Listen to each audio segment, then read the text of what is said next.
ভাবি যে শুক্রবার দিন জামাই বাসায় থাকবো, একটু আরামে এসে থাকবো, দুইজনে মিল্লা কাজ করবো না। বৃহস্পতিবার রাত্রে নিয়ে এসে 10 কেজি মাছ, ওগুলা কাটাকাটি শেষ হয়েছে। এই যে শুক্রবার দিন সকালে মাত্র খাইয়া এই যে বাটিতে হাতটা ধুয়ে রাখছি।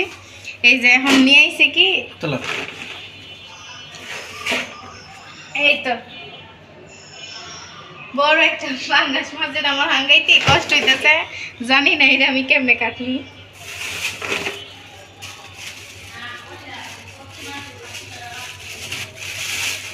এই যে এখানে হচ্ছে সুরমা মাছ, তোমার প্রিয় মাছ, সমুদ্রের মাছ। এই মাছটা আমার অনেক প্রিয়, অনেক প্রিয়, অনেক মজা লাগে আমার কাছে।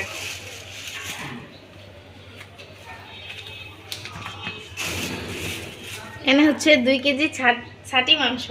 তোমার 2 দিন পর পর খিচুড়ি খাওয়া লাগে। আর যেহেতু শীতকালে তো একদম মানে একটা সবজি খিচুড়ির ক্রেভিংস আমার একদিন পর ঘরে ওঠে, তখন এই যে সবজি খিচুড়ি খাওয়ার লেগে ছাটি মাংস।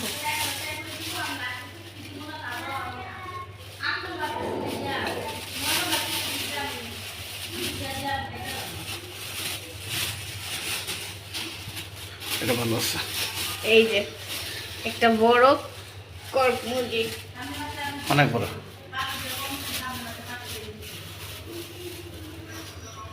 সাথে কক মুরগি এভাবে আস্তে নিয়ে আসছি, কারণ যদি বেড়ে কাছ থেকে ড্রেসিং করে নিয়ে আসি তখন এটার ভিতরে যে একটা ডিম আছে, ওই ডিমগুলো প্রত্যেকবারে কি হয় ভাঙা যায়, আর আস্তে ডিম বের করলে অনেক ভালো লাগে।